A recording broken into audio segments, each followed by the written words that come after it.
परमेश्वर ने हम लोगों को आशीष दी है, ऑलरेडी दी है,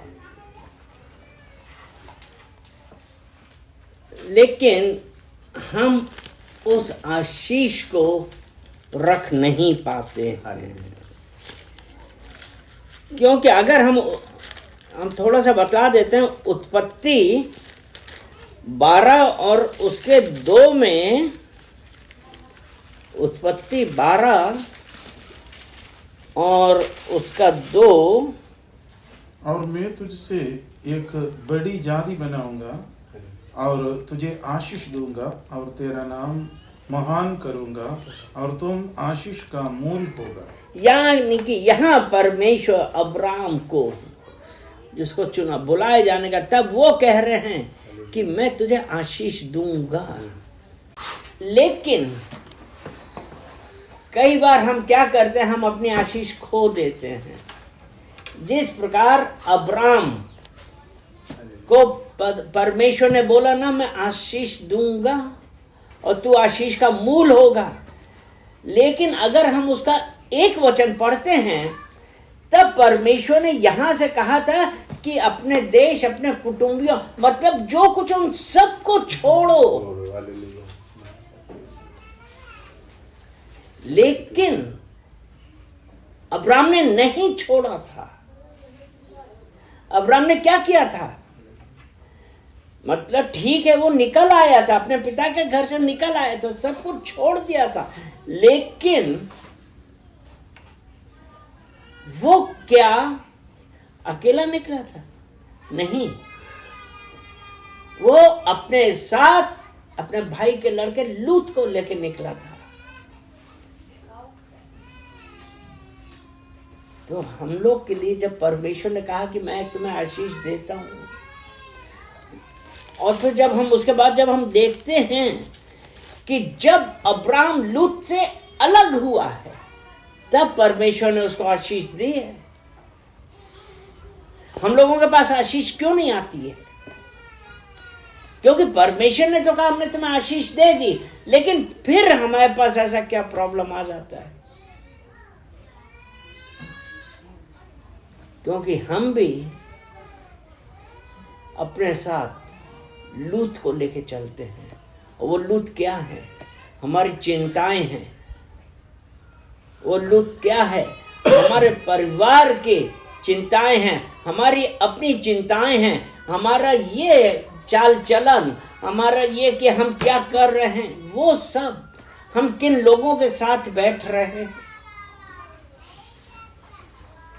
जब ये सब होता है, तो क्या परमेश्वर हमको अपनी आशीष देगा? क्योंकि जब परमेश्वर का वचन भजन संहिता 50 उसके 15 में कहता है, 50 और उसका 15, संकट के दिन मुझे पुकार, और संकट के दिन मुझे पुकार, मैं तुझे छुड़ाऊंगा और तू मेरी महिमा करने पाएगा।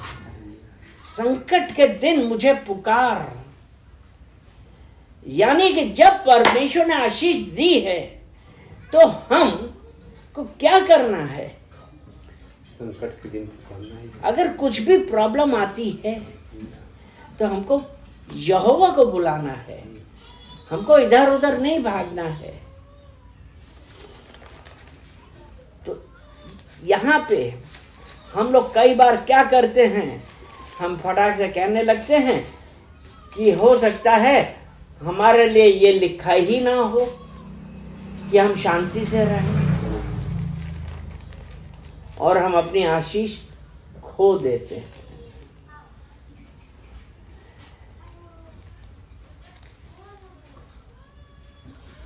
और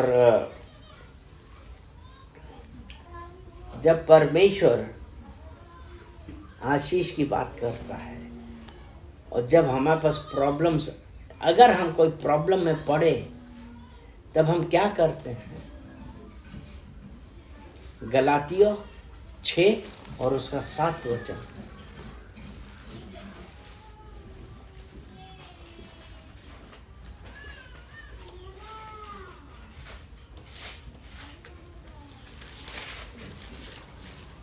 धोखा ना खाओ, परमेश्वर ठट्ठों में नहीं उड़ाया जाता, क्योंकि मनुष्य जो कुछ बोता है वही काटेगा। धोखा ना खाओ, परमेश्वर ठट्ठों में नहीं उड़ाया जाता है। जब परमेश्वर ने कहा कि मैंने तुम्हें आशीष दी, लेकिन हम अपने साथ इतनी प्रॉब्लम्स के साथ चल रहे हैं, अपना सोच विचार, हमारी संगति, ये सब है जो हमको परमेश्वर से दूर ले जाती है। और उसके बाद हम क्या कर रहे हैं? यहां पे जो लिखा है धोखा ना खाओ, इसका क्या मतलब है?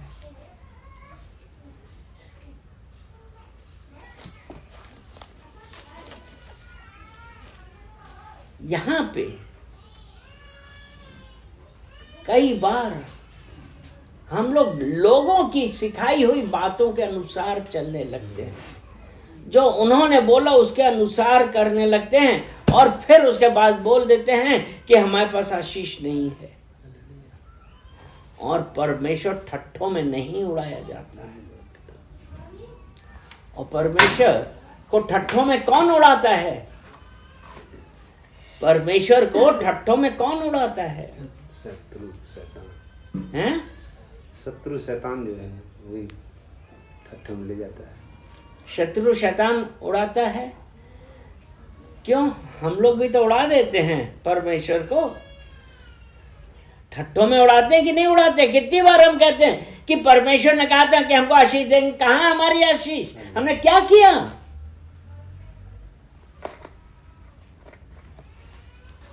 हमने क्या किया? आज हमारे ये देखने की बात है कि जब परमेश्वर का कहता है वचन कि संकट के समय मुझे पुकार, हमने क्या किया? हम आए लोगों के पास जाके कह रहे हैं कि हमारे साथ ये हो गया, हमारे साथ वो हो गया, हमारे बच्चे ऐसे, हमारे बच्चे वैसे।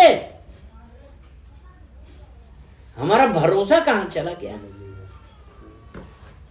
और हमने जो परमेश्वर ने हमारे लिए कहा है,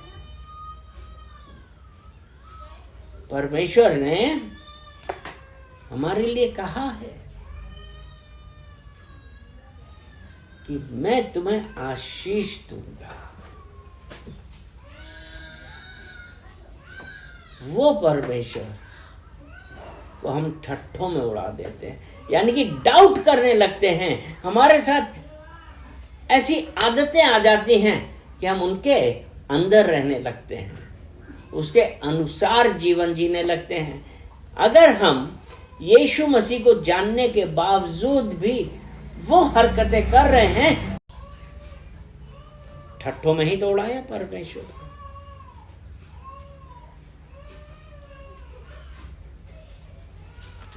रोमियो 6 और उसका 16 वचन।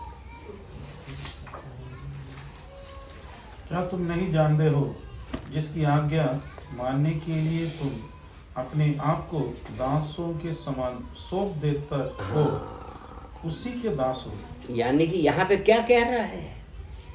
क्या तुम नहीं जानते, जिसकी आज्ञा मानने के लिए तुम अपने आप को दासों के समान सौंप देते हो, उसी के दास हो। चाहे पाप के लिए जिसका अंत मृत्यु है, चाहे आज्ञाकारिता के जिसका अंत धार्मिकता, चाहे पाप के लिए। अब ये है कि हम किसकी आज्ञा मान रहे हैं?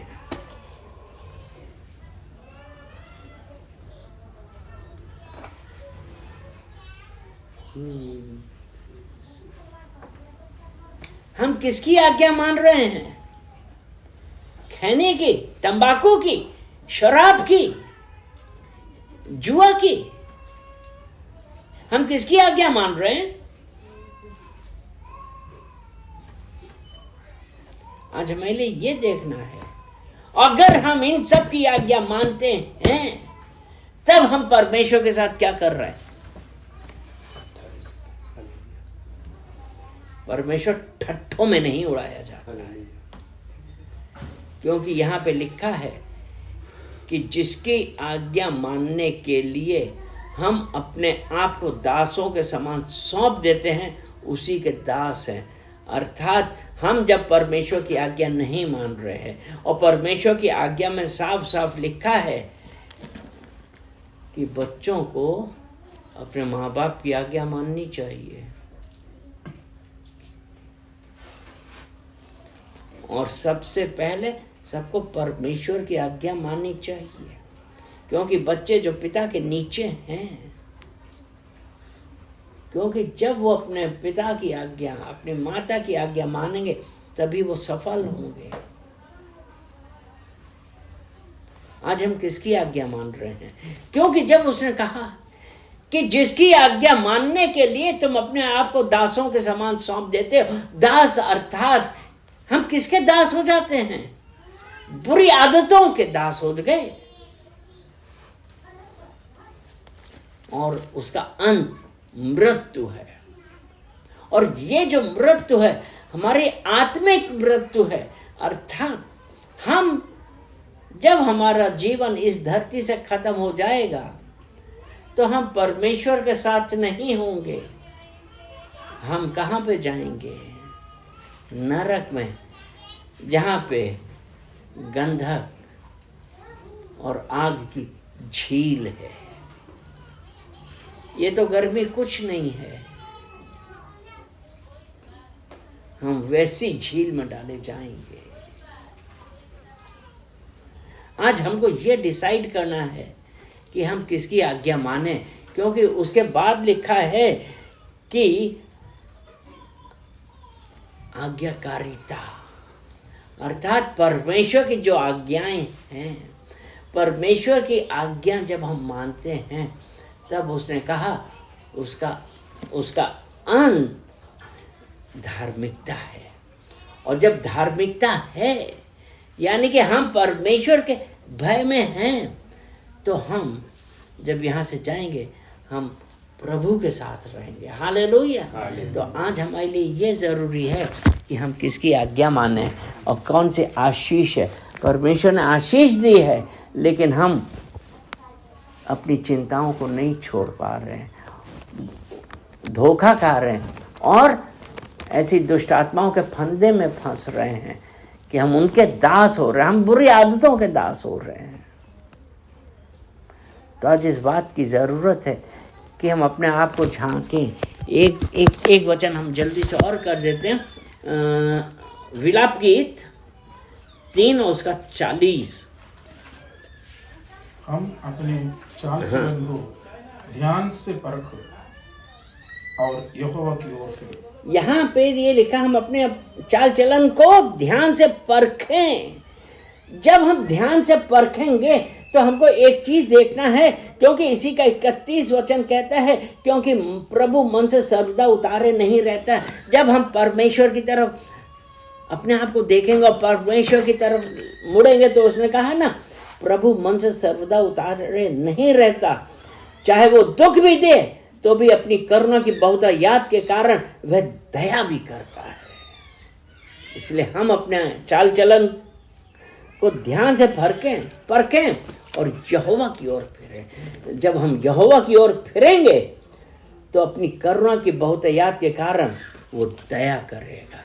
तो आज हम पश्चाताप करें, परमेश्वर से माफ़ी मांगे, और जो गलतियां हैं उन सब से कहें, और शैतान को, अपनी इन आदतों को कहें कि तुम्हारा हमारे ऊपर कंट्रोल नहीं है, मैं मसीह यीशु का हूँ, वो हमारे अंदर है। हालेलुया, आमीन।